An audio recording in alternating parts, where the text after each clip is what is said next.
summer,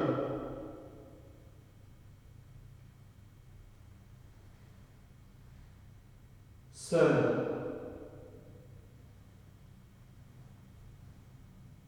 and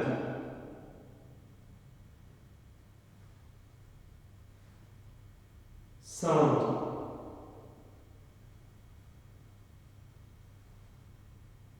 heat,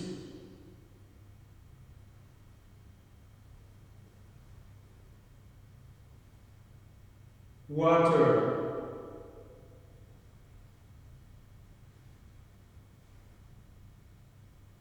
waves,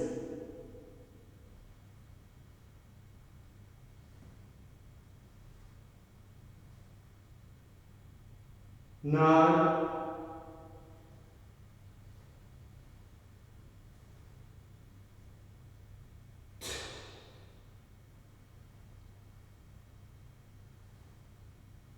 fun,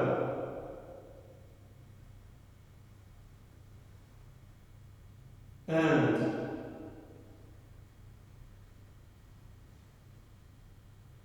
love,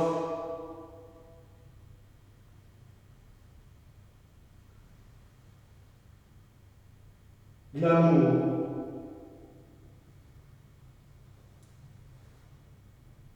dance,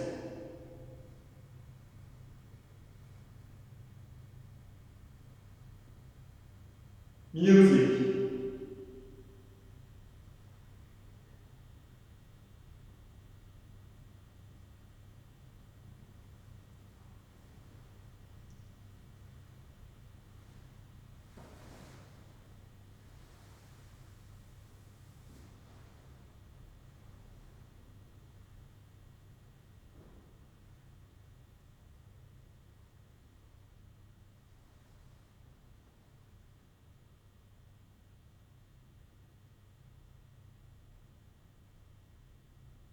da, da, da, da, da, da, da, da, da, da, da,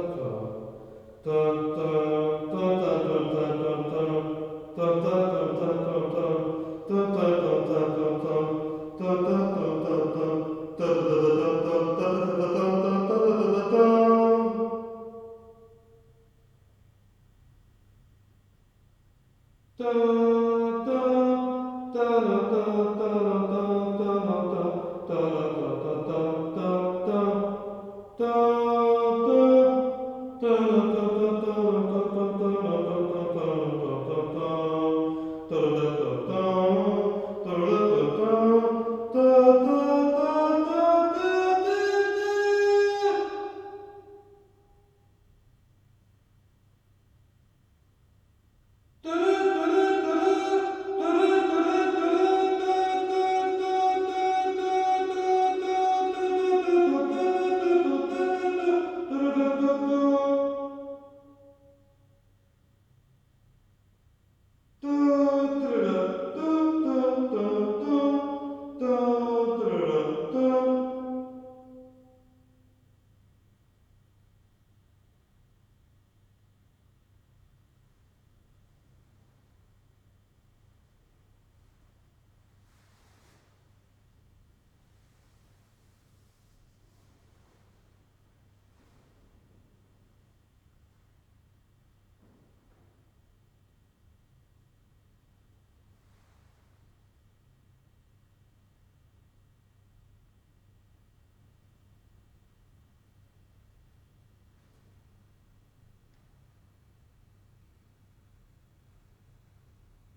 Da da da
da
Hello, you've just seen the very first live performance in this new Tate series exploring performance art. Over the next few months, we're going to be inviting leading performers from across the world to create new, exciting, exclusive performances and come here and answer your questions at Tate Modern. In the next few minutes, we're going to be meeting Jérôme Bel, the artist and choreographer responsible for the piece that you just saw, entitled Shirtology Tate. But before you get the chance to interrogate him, here's a little introduction to Jérôme and his work.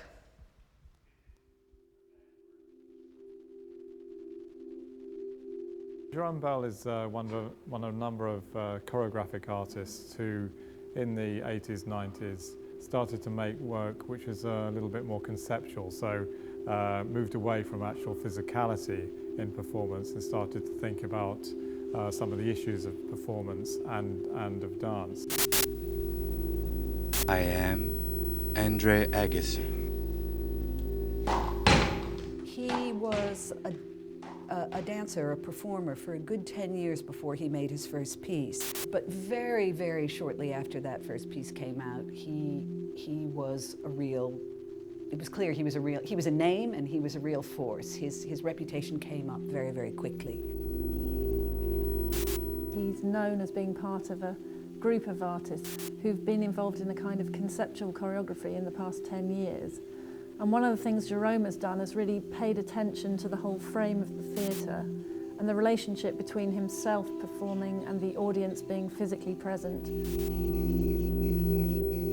He really is asking a lot of questions about performance, about the art form that I love, dance, and what it actually means and what it does to artists involved in it. Many of his performances deal with the kind of setting of the audience and playing with that. He's really thinking about the audience being aware of the liveness and how to explode that. I particularly like his work because it's quite funny and he deals with popular culture in a really, really nice way.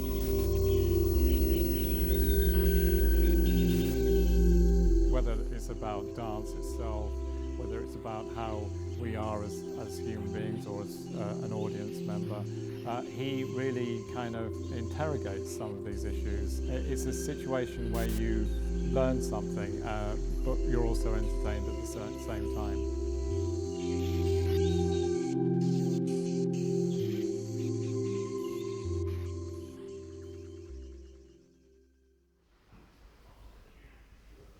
Hello Jérôme, thank you very much for being here. First of all, tonight I want to focus on the piece that we've just seen, Shirtology. There are loads of great questions coming through on the iPad from our audience watching on the internet. But first of all, I wanted to ask you, you've been making the Shirtology pieces for a while now, so where did they come from? What was their origin? Well, it's my third piece, and the piece before was with naked performer. For the next one, I knew I had to work on costumes.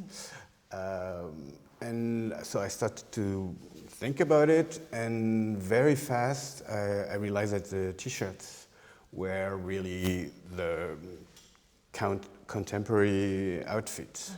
So, and also there are so many offers, I mean, so many different t-shirts, and of course those t-shirts are carrying an ideology. And so I started to make shopping, and I shopped for 3 months, and I bought like 300 t-shirts, and then I started to organize them, to put them in order, because I knew that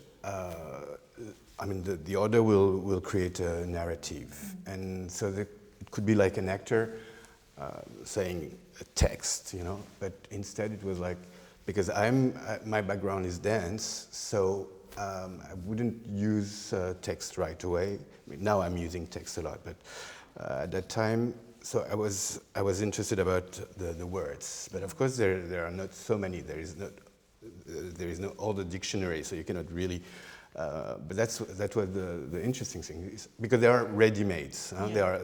I didn't produce any. I just bought them. They're existing T-shirts. Okay. So then they're telling a story kind of monologue by the dancer. So I'm going to go now to some of the questions that we've been sent through from our audience online. And the first question is, how are we supposed to applaud? But you can applaud alone in your kitchen or in your bedroom. Why not? Well, how does it feel to be separated from your audience? Because although you haven't performed for a while, you're always in the theatre. You Yes, see of it course. there. Well, how is it like not being able to see the audience reaction? It's strange. Mm-hmm. It's strange, but it's written. The piece is very written, and so I mean, this thing tonight is very experimental. We didn't experience it before, so that's a good question. But I think it's. I mean, there is. That's what while we are talking now, to know what is the reception of it. You know, maybe people didn't receive anything. I don't know. In the theater, of course, they're laughing or they're booing sometimes. You know? So we know what we feel the dialogue, we feel the answer. But here we don't know. But here we have this question. So that's why it's interesting, because it's a new way to communicate. You know, we are here in London. And those people are, I don't know where, probably everywhere in the world. And but that's really my question. What does this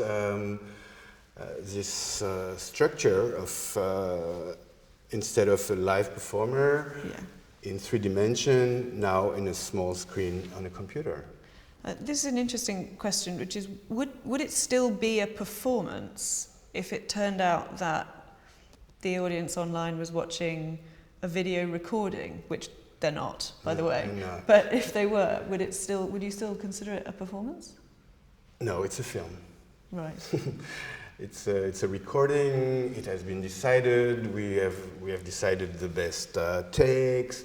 Here it's like, okay, you go in the room and you do it, and if you're wrong, you have to deal with it. It was okay tonight, but it could happen worse. Are the live feedback comments which people are sending through, are they part of the artwork or not for you? The live comments that people are sending through, the questions and things, is that part of the work for you, or is it such a new thing? It's part of the performance. It's not part of the artwork. The artwork is what we have decided and what Frédéric is performing. But the performance is when this artwork becomes public. So that's it's part of the performance. That's why it's called Performance Room, because there is an audience and there is reactions.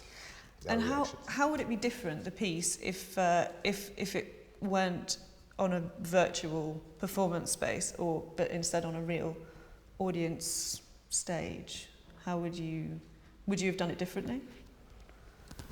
If there were a live audience? No, because we did it. We adapted it for this specific situation. It's. For example, I've been thinking when I get the invitation from the Tate, I said, well, you see this on a small screen in 2D. If I would make something with 15 dancers jumping all around, this would be much more difficult to film. So. We're experiencing, we're not sure. So, but from what I've been thinking, because I use a lot of internet and I look a lot at YouTube, and because YouTube is very important for the performing arts, because it's our first library, it's our first data. We can see a lot of performances now, and it's absolutely a total new world for the performing arts. No, it will be. It's a new. Or in French we say dispositif. But we have to. I wanted to try, because theater is a very archaic art form. It's. In the West, it's. If we think about Greek theater, the first Greek theater started like 2,500 years ago, and then theater didn't change so much. for 2,500 years. But today, in our historical moment with the technology, I couldn't resist to the invitation because I want to know if this is possible and how, if it's possible, because we have to adapt. We cannot do what we usually do in a theater. So that's what is at stake in this experience. All of these questions are coming from the audience online, and this one is specific to this very performance. Did you intentionally layer the shirts according to the energy required to perform? And how many shirts were there? I don't know, I think it's 40? Maybe not, I'm not sure because I changed today. Yeah, of course. I was watching the computer and I said, oh, this is too long for this image, it's not strong enough, da da da. So what was the question? Did you intentionally layer the shirts according to the energy required to perform? Yes, of course. Yes, absolutely. And how, this is an interesting point, how are we supposed to understand or appreciate the performance without any context? So I guess without knowing about your work perhaps, or without being in an audience space. How would you hope that people would experience it? It's very simple. I mean, if you just look at it, if you're just like a little bit open, and if you're not expecting something precise or something you have already in mind, of course you can be disappointed. But I belong to what we call the contemporary arts, and I'm doing experimental works. I try things. It's not so for me. Shirtology is really easy to understand, and also I choose this piece because we have a globalized audience, you know. So I couldn't do a piece with French, for example, because so I use this English. I mean, these T-shirts that go, force, dance, die, that nearly everybody knows. So this was also at stake in this event. The audience is different. Yeah. The audience, normally when you're in a theater, you have the audience of the city. So they are from England, or they are French, or they are Japanese, or so you can. You try to communicate with them, of course, that's why you're here. But here with this, this globalized audience, simple English was, these T-shirts are everywhere, you know? That's why, yeah. Excellent. And how do you, this is just one last question, how do you fend off the inner critic? How do you avoid self-doubt? First question for any performer. I don't avoid. You don't avoid? I have doubts. I'm full of doubts. I don't know. I try things and then I see if people. My work is not always successful. It's demanding for the audience. You know, it's not like a commercial, or I don't try to please the audience. I try to push them to limits or make them think. We've still got lots of great questions coming through, but I'm going to stop there for a moment, because in a minute we're going to meet the two curators from Tate who are responsible for programming this series. But before they come and join us, here is a brief run-through of some highlights from Tate, which give a pretty good idea of the diversity of performance art.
As you just saw, there is an astonishing scope to what performance art can be, and that's something that we can now discuss with the people who've just joined us, Catherine Wood and Kathy Noble from the Tate.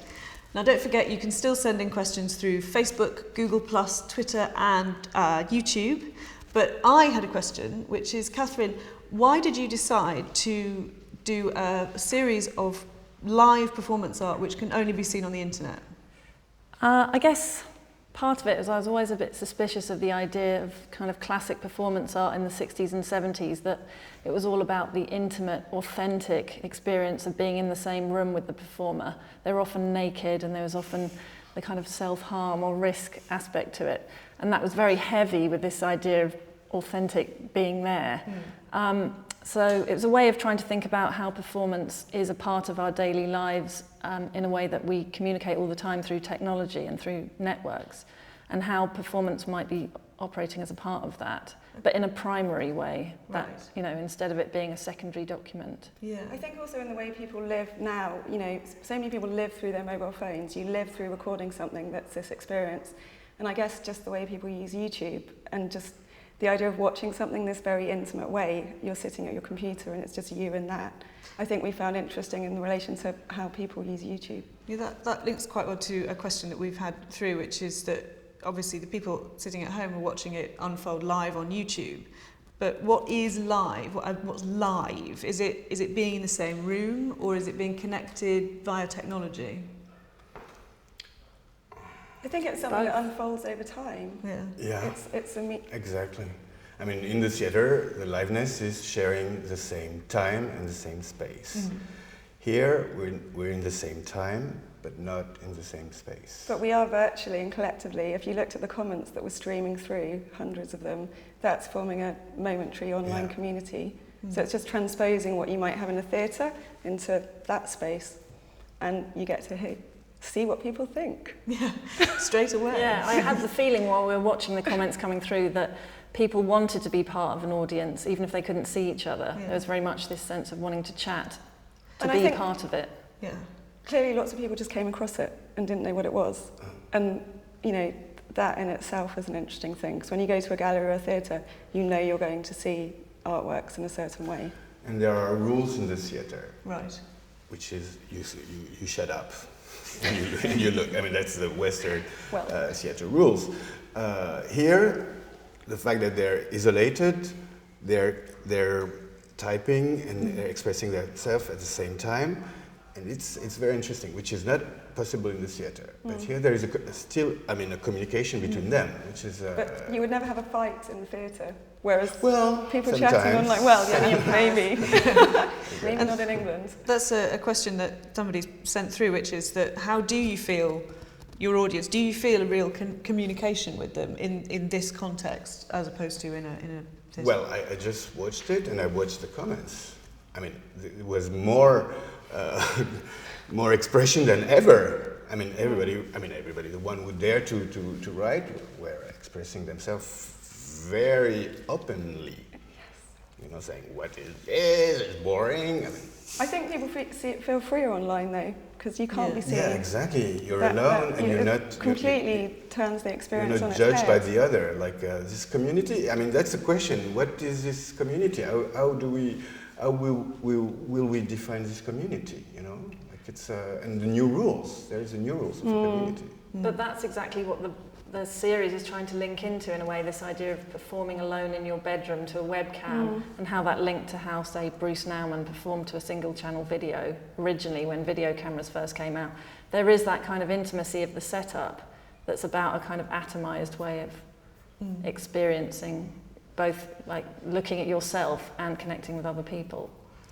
Someone sent in a question which I think is relevant, because obviously we're in a gallery, we're not in a theatre. What is the difference between, and is there a difference between a performance and performance art, or is that just a historical thing?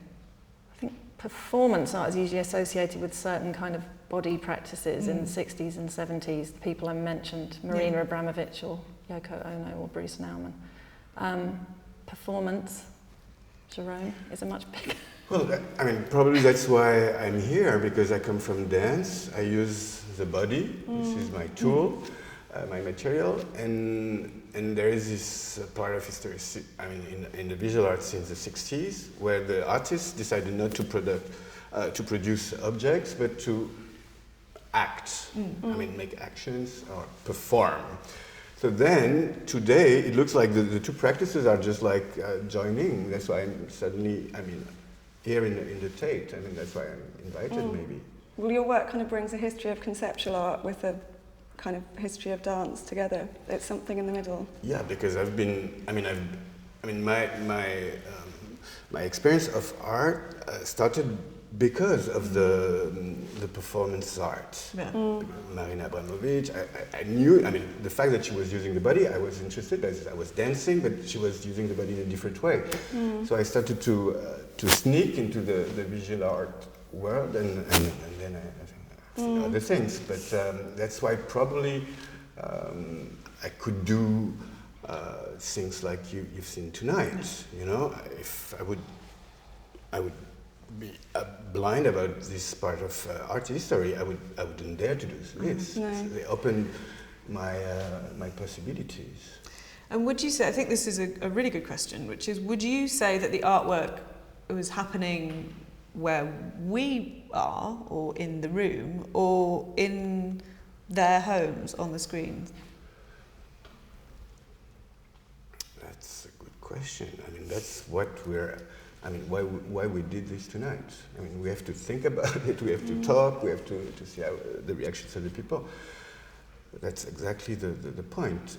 I mean, for me, that's what is at stake in this event. Does this work produce something on the viewers, and what? Is it interesting? Does it make them think, feel? And but this we will see with the comments, and but I don't know right now. Well, for me, the work is on the screen in the home, because that performer was in the room on his own. There was no primary audience, and you made it very specifically for that space and how that was viewed. So how could it be anything else in a way? No, you're right. I mean, my problem is to see what is the effect of it. I know what it is in the theater, and I want to try new things, new way to mediatize performance. But the question is, and me and my colleagues, I hope many people will try this.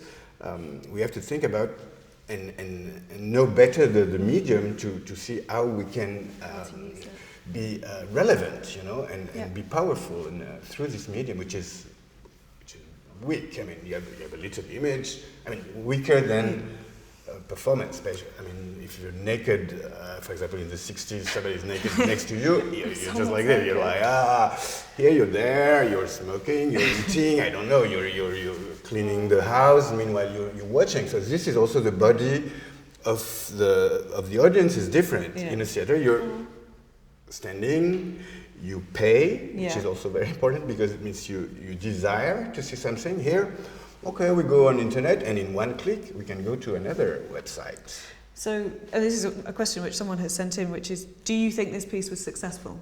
I don't know. I mean, we should ask her, because that's not my, of course. Jerome, would you do it again?